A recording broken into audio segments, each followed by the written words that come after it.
Comme vous le savez, la campagne électorale est partie sur des problèmes de sécurité et des problèmes d'immigration et assez peu sur des problèmes économiques. Donc, notre premier job consiste à essayer avec d'autres, et d'ailleurs avec l'Institut d'entreprise, de faire remonter les questions économiques au cœur des discussions, parce que en réalité, rien n'est facile dans cette opération.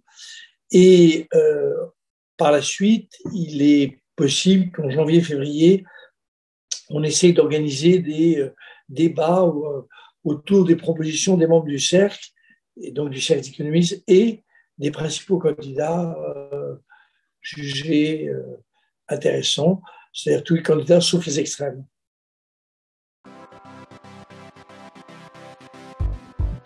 Non, c'est insuffisant en tous les cas sur la partie quantitative. Moi, je crois que nous sommes un pays très riche, un pays très, très fort économiquement, même si tout n'est pas parfait. Et on est le seul pays au monde à avoir plus d'1 million de jeunes qui sont complètement en dehors des circuits sociaux, économiques. Et donc, c'est une priorité absolue. Alors, je comprends que tout ça prend du temps.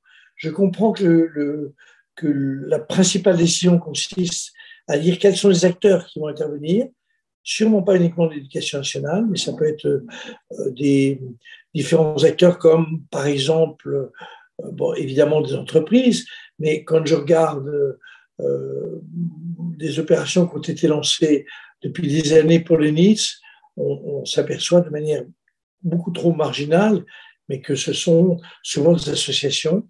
Donc, c'est plutôt ça la difficulté, je trouve, qu'il n'y a pas un grand mouvement lancé sur ce problème-là.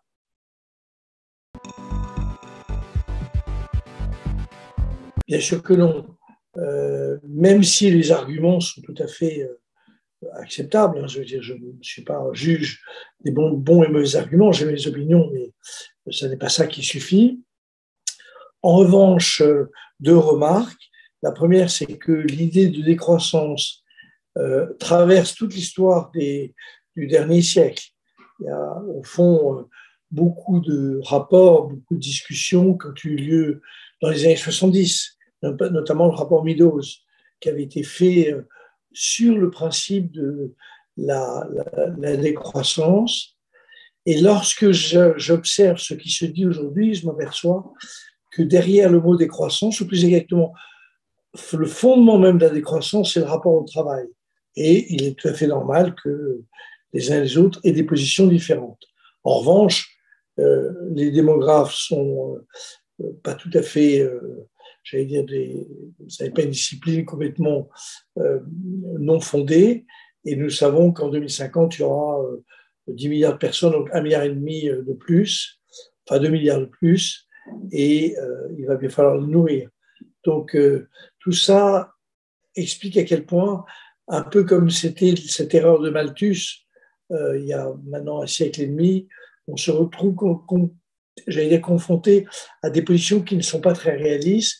Il n'empêche que la croissance doit être fondamentalement modifiée dans son principe et que les tenants de la décroissance apportent sur ce point-là des tas de points importants. Donc, il n'y a aucun de ma part phénomène de rejet. Je ne partage pas cette position, je ne la crois pas réaliste. En revanche, beaucoup d'opinions et d'idées qui traversent ce mouvement de pensée peuvent être tout à fait utiles.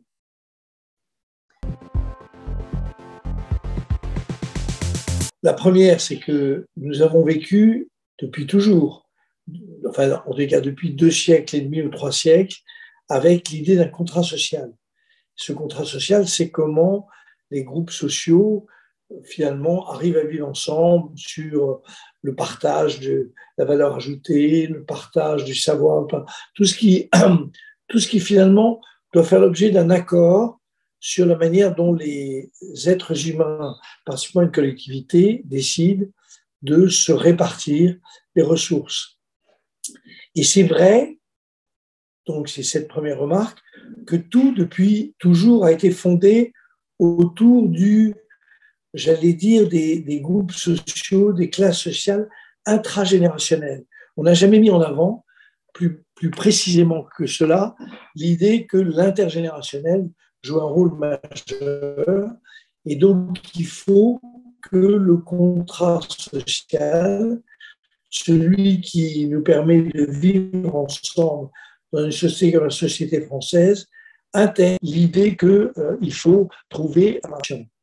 Le deuxième point, la deuxième remarque, c'est que, au fond, le problème du contrat intergénérationnel doit se fonder sur deux idées assez simples. Le partage des revenus entre les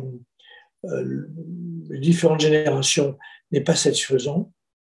Par ailleurs, à l'intérieur même d'une génération, il y a des pauvres, des riches, donc il y a un autre problème. Mais globalement, en moyenne, le partage n'est pas satisfaisant entre les générations. Et deuxième aspect, quand vous regardez bien le marché du travail français, vous apercevez que ce sont les deux bouts du marché du travail, les vieux adultes ou les vieux actifs et les jeunes actifs ou les tout jeunes qui ne sont pas encore rentrés dans l'entreprise. Et ce sont ces deux bouts de la chaîne qu'il faut arriver à réinsérer par la formation, par l'accueil, par la volonté de les faire participer à la vie professionnelle d'un côté comme de l'autre.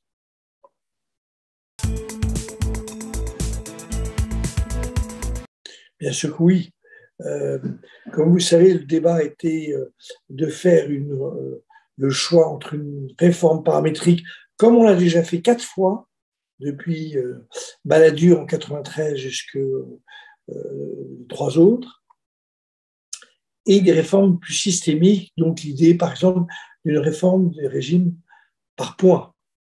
Et dans les faits, on s'aperçoit que la manière dont la réforme par points avait été envisagée par le gouvernement était beaucoup trop compliquée, beaucoup trop complexe, beaucoup trop difficile à partager avec l'immense majorité des gens. Et donc, on peut faire une réforme plus juste, mais qui soit beaucoup plus simple. Et ma proposition, elle est assez simple, c'est que l'on juge, on établisse un niveau quantitatif, un nombre de trimestres, disons, minimum pour avoir droit à la retraite. On laisse tomber l'âge pivot, tout ce désordre qui n'est compris par personne. Et à partir du moment où on a fixé le problème du nombre de, mettons, quelques centaines de trimestres qui fixe bien le nombre en réalité d'années où les gens travaillent, mais quelqu'un qui a commencé très tôt, il pourra partir plus tôt.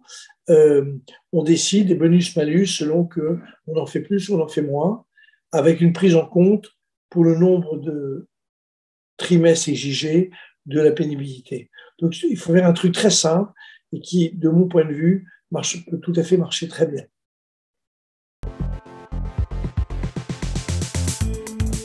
D'abord, la baisse des taux de natalité est très faible. Première remarque. Deuxième remarque, nous sommes le seul pays en Europe qui a un taux de natalité qui permet à la population de croître. Donc,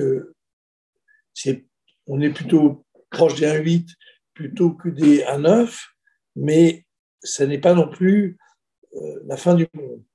Et je dirais, c'est une chance inimaginable. L'atout numéro 1 de l'économie française, c'est sa jeunesse, et qui est comme toutes les jeunesses, qui a ses qualités et ses défauts, elle n'est pas mieux, mais si on arrive à réintégrer beaucoup de jeunes qui sont désocialisés, si on arrive à former peut-être de manière plus proche des besoins de l'entreprise les jeunes, je pense qu'on a un atout inouï, et donc je suis assez optimiste sur l'évolution de la démographie française.